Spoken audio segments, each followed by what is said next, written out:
En el nombre del Padre, del Hijo, del Espíritu Santo. Amén. En una charla anterior hemos visto una aproximación histórica al acontecimiento real de la resurrección de un ser humano, que es Dios, de la resurrección de Jesús.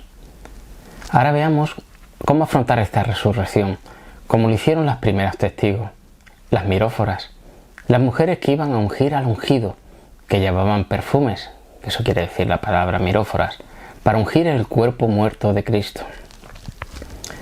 El hecho nos lo relata en Marcos 16, versículos del 1 al 8. Pasado el sábado, María Magdalena, María la de Santiago y Salomé compraron aromas para ir a embalsamar a Jesús. Y muy temprano, el primer día de la semana, al salir el sol, fueron al sepulcro y se decían unas a otras: ¿quién nos correrá la piedra de la entrada del sepulcro? Al mirar, vieron que la piedra estaba corrido y eso que era muy grande. Entraron en el sepulcro y vieron un joven sentado a la derecha, vestido de blanco, y quedaron aterradas. Él les dijo: no tengáis miedo, ¿buscáis a Jesús el Nazareno, el crucificado? Ha resucitado, no está aquí. Mirad el sitio donde lo pusieron. Pero id a decir a sus discípulos y a Pedro: Él va por delante de vosotros a Galilea. Allí lo veréis, como os dijo. Ellas salieron huyendo del sepulcro, pues estaban temblando y fuera de sí, y no dijeron nada a nadie del miedo que tenían. Lo primero que vemos, que para escuchar el anuncio de la resurrección, no basta con asistir a reuniones donde con respiraciones profundas y acompasadas acompañamos nuestros pensamientos, ni escuchar conferencias de espiritualidad, como puede ser esta misma. Hace falta que estemos preparados para entrar en el sepulcro, preparados para tocar lo real de la muerte, preparados para ver a un joven inocente crucificado como un malhechor, preparados para sentir el peso inerte de sus brazos, para observar la quietud de la boca por la que antes emanaban las fuentes de agua viva. Es ser una de las mujeres miróforas que temprano después del Sabbat se dirigían al sepulcro. San Ignacio de Loyola imponía a los novicios, antes de pronunciar sus votos, el tener que lavar a muertos para enterrarlos. Y la Iglesia ha elevado esta tarea tan extrema a obra de misericordia. Pero las comodidades modernas nos han privado de esta preparación. Contratamos servicios de empresas de pompas fúnebres, abandonamos nuestros muertos a especialistas que por dinero lo hacen, y los tanatorios muestran los féretros con las tapas puestas para evitar ver la muerte. Entonces, si hemos evitado ser sensibles a la muerte física, ¿cómo podemos sorprendernos por la resurrección? Incluso, como diría un psiquiatra, ¿cómo podemos elaborar el duelo? 3 magos fueron al pesebre de Jesús. 3 mujeres van a su sepulcro. Los magos traían oro, incienso y mirra. Las mujeres no traen más que mirra. Los ungüentos podemos suponer que estaban compuestos de esta resina de abeto balsámico, que se empleaba para los embalsamamientos, como su nombre indica. Pero la mirra es el perfume del Cantar de los Cantares. La esposa canta en el libro, capítulo 1, versículo 13.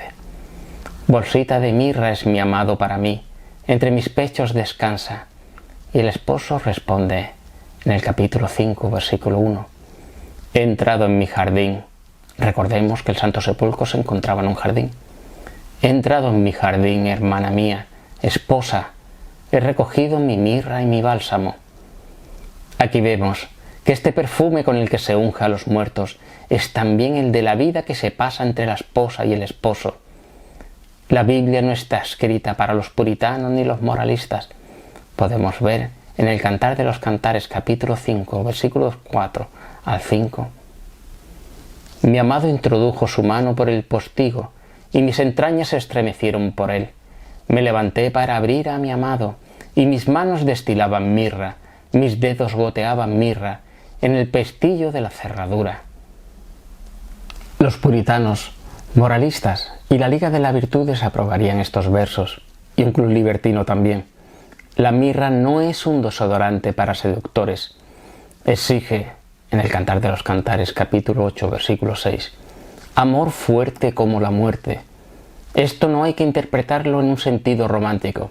Se trata más bien del ordinario conyugal.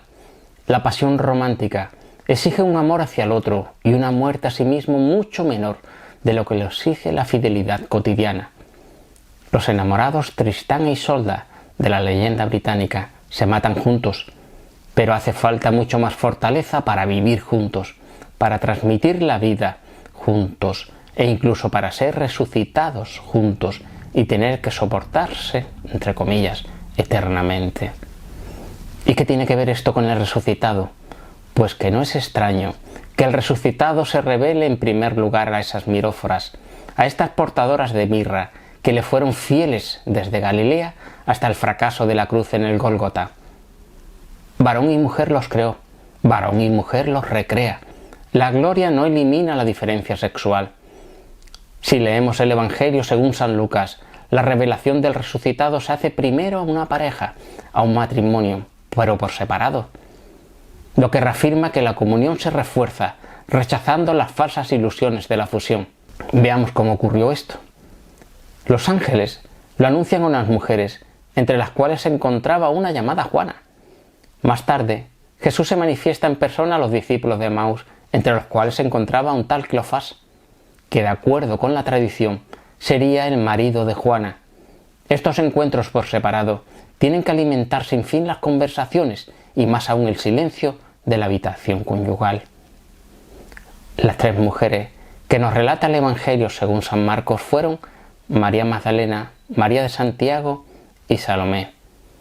La primera es distinguida por su lugar de residencia o procedencia, Magdala, también asociada a otro lugar, es la antigua prostituta en su burdel, y al arrepentimiento.